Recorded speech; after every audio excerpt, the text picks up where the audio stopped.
नमस्कार, स्वागत है आपका खबरों का पंचनामा में। मैं हूं आपके साथ वक्ता। हम लेकर आए हैं देश और दुनिया की 5 बड़ी खबरें, जिस पर चर्चा के लिए हमारे साथ स्टूडियो में मौजूद हैं कैपिटल टीवी के editor in chief doctor Manish Kumar ji. Doctor साहब, आपका बहुत बहुत स्वागत है। धन्यवाद। सबसे पहले नजर डालते हैं आज की हेडलाइंस पर।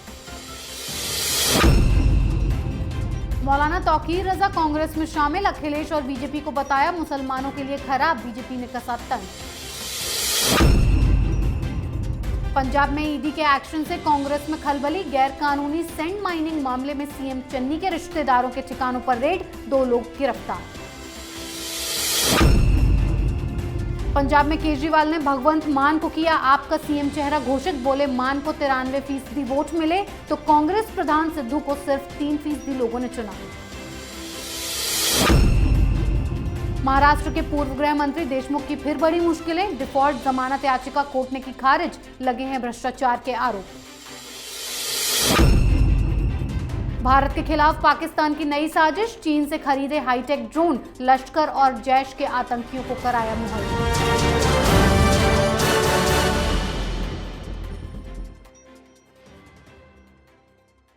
सबसे पहले बात कांग्रेस की नई विवादित एंट्री पर। आईएमसी के अध्यक्ष मौलाना तौकीर रजा खान कांग्रेस में शामिल हो गए हैं, जिससे कांग्रेस बुरी तरह विवादों में घिर गई है। तौकीर रजा ने कांग्रेस में जाते ही अखिलेश यादव को मुसलमानों के लिए बीजेपी से भी खराब बताया है। इस दौरान उन्होंने राहुल गांधी और प्रियंका गांधी को सच्चा सेक्युलरिस्ट बताया। साथ ही उनका हिंदुओं के खिलाफ जहर उगलते भी एक वीडियो वायरल हुआ है, जिस पर बीजेपी ने तंज कसा है। बीजेपी ने कहा है कि इस मौलाना की पार्टी ने कांग्रेस से गठबंधन किया है, धिक्कार है। वेलफेयर पार्टी को चलाने वाली जमात इस्लामी पार्टी जो यूएपीए के तहत बैन है। डॉक्टर साहब, ऐसे लोगों को कांग्रेस पार्टी अपनी पार्टी में शामिल करके आखिर करना क्या चाहती है?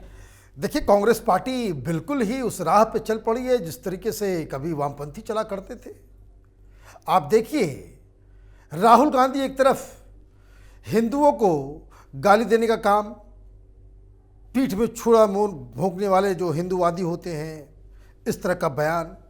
कांग्रेस पार्टी पिछले 3-4 महीने से लगातार हिंदुओं को अपमानित और बदनाम करने की पूरी रणनीति के साथ ये लोग काम कर रहे थे, और उसी रणनीति का ये हिस्सा है कि हिंदू संगठन जो है, आरएसएस, बीजेपी, ये बोको हरम, ये आईएसआईएस, कोई कुछ, और अब मौलाना तौकीर रजा को पार्टी में शामिल करके कांग्रेस पार्टी ने इस बात पे मुहर लगा दी कि आप वोट पाने के लिए किसी भी हद तक जा सकते हैं।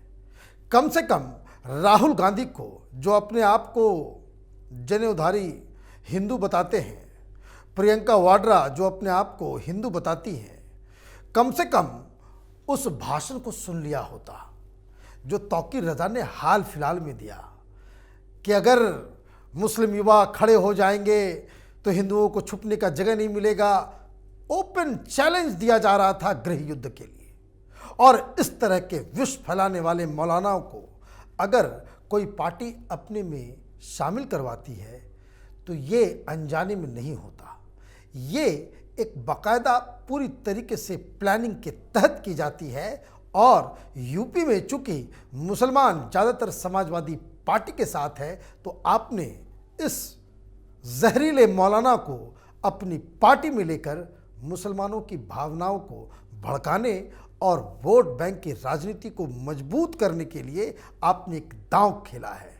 अब यूपी की जनता ही ये तय करेगी कि ये दांव कांग्रेस के ऊपर कितना असरदार होता है। जी डॉक्टर साहब, अगली खबर पंजाब कांग्रेस में मची भगदड़ पर। पंजाब में ईडी की ताबड़तोड़ छापेमारी से कांग्रेसियों में हड़कंप मच गया है। सैंड माइनिंग मामले में ईडी ने 10 ठिकानों पर रेड मारी है। चरणजीत सिंह चन्नी के रिश्तेदार भूपिंदर सिंह हनी के घर पर भी मोहाली में छापेमारी की गई है। साथ ही ईडी ने कई अहम दस्तावेज जब्त किए हैं और चन्नी के करीबी 2 लोगों को गिरफ्तार किया है, जिनसे पूछताछ की जा रही है। आरोप है कि भूपिंदर ने रेत खनन के ठेके हासिल करने के लिए कथित तौर पर पंजाब के रियल्टर्स नाम की एक फर्म बनाई थी, जिससे चन्नी भी सवालों के घेरे में आ गए हैं। और चन्नी का कहना है कि बीजेपी उन्हें निशाना बनाने के लिए ये कार्रवाई करवा रही है। डॉक्टर साहब, जो ईडी की छापेमारी हुई है वो चन्नी के रिश्तेदारों के यहाँ हुई है और चन्नी बौखला रहे हैं, बीजेपी पर आरोप लगा रहे हैं। देखिए, आज सबसे ज्यादा कोई खुश कांग्रेस पार्टी में होगा तो वो सरदार नवजोत सिंह सिद्धू, वो इमरान खान के जो छोटे भाई हैं, वो बल्ले बल्ले कर रहे होंगे कि अच्छा हुआ ये ईडी इसने छापेमारी कर दी। अब 2-3 दिन के अंदर नवजोत सिंह सिद्धू अपनी दावेदारी बिल्कुल मजबूती से सामने रखेंगे। अब दूसरी तरफ से एक और खबर आई, ये जो नए नए चुने गए आम आदमी पार्टी के मुख्यमंत्री के प्रत्याशी मान साहब, उन्होंने कहा भाई ईडी सबके यहाँ तो नहीं जाती, ईडी तो वहीं जाती है जहाँ कुछ गड़बड़ी होती है, और ये जो छापेमारी हुई है उससे पंजाब की जनता को बहुत बड़ा झटका लगा है कि वो जिस पे ही विश्वास करते हैं वही धोखा दे देता है, वही भ्रष्टाचारी हो जाता है। ये मसला नया नहीं है, ये मसला पुराना है, पहले से भी तहकीकात चल रही थी, लेकिन अब टाइमिंग इसकी इलेक्शन के ठीक पहले है तो लोग सवाल भी खड़ा करेंगे। भाई चुनाव से पहले जो कांग्रेस पार्टी अब हाय तौबा मचाना स्टार्ट कि भाई आपने जो है इस तरीके से क्यों, अब चूँकि वो एक दलित लीडर हैं, अब ये भी होगा कि भाई चुनाव से पहले दलितों को सताया जा रहा है, कई सारी चीज़ें होंगी, लेकिन एजेंसियां अपनी काम कर रही हैं।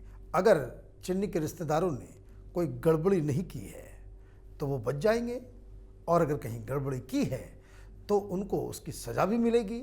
लेकिन राजनीतिक तौर पे चन्नी के लिए एक बड़ी मुसीबत फिलहाल खड़ी हो गई है। जी डॉक्टर साहब, अगली खबर आपके नए सीएम चेहरे पर। आम आदमी पार्टी के भगवंत मान को पंजाब में सीएम फेस बनाया गया है। केजरीवाल ने प्रेस कॉन्फ्रेंस कर इसकी घोषणा की। उन्होंने कहा कि पंजाब के 21 लाख से ज्यादा लोगों ने फोन और मैसेजेस करके सीएम कैंडिडेट के लिए अपना वोट दिया। 93% वोटों के साथ भगवंत मान इसमें सबसे आगे रहे, तो वहीं सिद्धू को 3% लोगों ने ही चुना। यानी कि केजरीवाल सीधा सीधा कांग्रेस पर वार करते नजर आए। डॉक्टर साहब, भगवंत मान को सीएम फेस बनाकर केजरीवाल कौन सा नया दांव चल रहे हैं?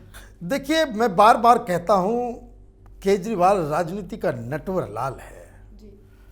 अब कोई दूसरा व्यक्ति या दूसरी पार्टी ने इस तरह का तमाशा, इस तरह का ड्रामा किया होता कि भाई आप जनता बताए, और जनता जो है 93%, अब आप समझिए कि पंजाब की जनता 93% जनता एक शराबी नेता को अपना मुख्यमंत्री मानने को तैयार है, और दूसरे नंबर पे वो बेचारे नवजोत सिंह सिद्धू। अब कोई ये बताए कि बाकी जो सर्वे हो रहे हैं वो फ्रॉड हैं। भाई टेलीविजन चैनलों पे भी तो चल रहा है, हर जगह चन्नी जो है नंबर 1 चल रहे हैं जी। उनकी पॉपुलैरिटी और उनका जो काम करने का जो तरीका है, जो भी कुछ है, तो आदर तो देश भर में जितने भी सर्वे हो रहे हैं, जितने टेलीविजन चैनल वाले कर रहे हैं वो गलत हैं। और मान 93%, ये कहाँ होता है? ये वहाँ होता है जो सोशलिस्ट कम्युनिस्ट सरकार होती है, जहाँ प्रोपेगेंडा मिनिस्ट्री एक अलग से बनाई जाती है, और वहाँ पे भी जब चुनाव होते हैं तो 90% से ऊपर ही कम्युनिस्ट पार्टी को वोट आता है। ये उनका कामकाज करने का तरीका है। तो आपने 93% अगर पंजाब के लोग मान को मुख्यमंत्री देखना चाहते हैं तो चुनाव के नतीजे की तो आवश्यकता ही नहीं है। लेकिन तस्वीरें झूठ नहीं बोलती।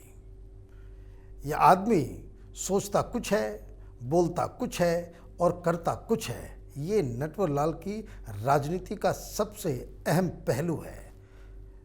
अगर आपने उस तस्वीरों को, उस वीडियो को नहीं देखा है तो YouTube पे है वो वीडियो, टेलीविज़न पे भी आ रहा होगा, ज़रा गौर से देखिए।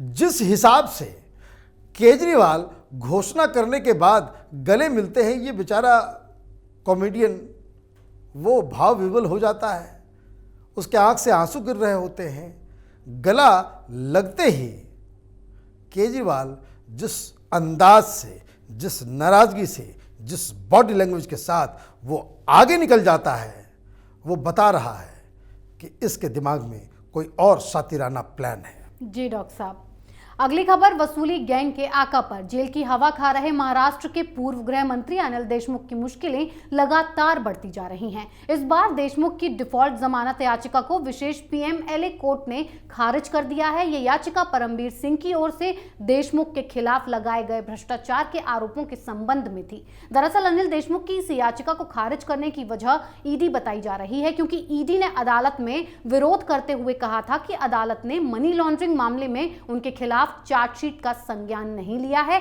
इसीलिए इस याचिका का अब कोई महत्व नहीं बचा है। डॉक्टर साहब, क्या अब देशमुख का जेल से बाहर आ पाना बिल्कुल नामुमकिन हो गया है? बड़ी दिक्कत है भाई।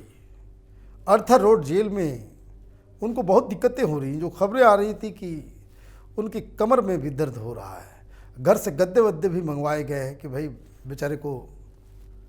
ये महाराष्ट्र के गृह मंत्री थे। देखिए किस तरह का देश हो चुका है। ये कोई बेल कोई सरकार नहीं करवा रही, कोई केंद्र सरकार के आदेश से नहीं हो रहा। ये जो शिवसेना, ये एनसीपी, ये कांग्रेस पार्टी जो अब तक लगातार इस बात को कह रही थी कि ये कोई जो वसूली कांड है, ये कोई सच्चाई नहीं है इसमें। और हमारा जो गृह मंत्री है अनिल देशमुख, वो तो नन्हा सा छोटा सा बालक है, ईमानदार है। यही शरद पवार भाषण दे रहे थे, दो बार प्रेस कॉन्फ्रेंस किया। इस उम्र में भी उनको झूठ बोलना पड़ा कि भाई वो बेकसूर है। भाई एजेंसियां तहकीकात करती हैं, गिरफ्तार करती हैं, पकड़ती हैं, तो आप राजनीति शुरू कर देते हो। नवाब मलिक अपना टेबल लेकर के बैठ जाता है सामने टेलीविजन के और वो भाषण देना शुरू कर देता है कि किस तरह से महाराष्ट्र को बदनाम किया जा रहा है। ये फैसले तो कोर्ट से हो रहे हैं।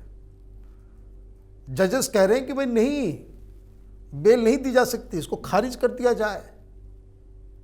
जबकि इस देश के अंदर में बेल एक अधिकार के रूप में है, ये नॉर्मल तरीका है। बड़े बड़े लोग कुछ दिन रहते हैं, बेल मिल जाती है, चले जाते हैं। और ये तो उतना भी आप ये समझिए तो भ्रष्टाचार का मसला है, कोई मर्डर केस तो है नहीं,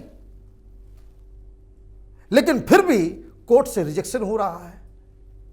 मैं बार बार शुरू से कह रहा हूं, जिस तरह से जजेस अलग अलग कोर्ट्स में इस केसेस के बारे में जो चर्चा हुई और हर जगह जजेस के जो बयान आए, जो कमेंट्स आए, जो नाराजगी दिखी, इनका बच पाना बड़ा मुश्किल है। जी डॉक्टर साहब, आखिरी खबर पाकिस्तान की चालाकी पर। भारत पर एक बार फिर ड्रोन अटैक का खतरा मंडराने लगा है, क्योंकि लाखों बार चेतावनी दिए जाने के बावजूद पाकिस्तान और चीन अपनी चाल चलने से बाज नहीं आ रहे हैं। खुफिया दस्तावेजों के मुताबिक पाकिस्तान भारत के खिलाफ खतरनाक योजना बना रहा है। अपने इन्हीं खौफनाक मंसूबों को अंजाम देने के लिए उसने चीन से हाईटेक ड्रोन्स खरीदे हैं। ये ड्रोन्स बहुत हाई टेक्नोलॉजी के हैं और अगर इनका इस्तेमाल किया जाए तो ये भारत में बड़े पैमाने पर तबाही मचा सकते हैं। डॉक्टर साहब, क्या भारत पाकिस्तान की इस करतूत के लिए कोई बड़ा एक्शन लेगा?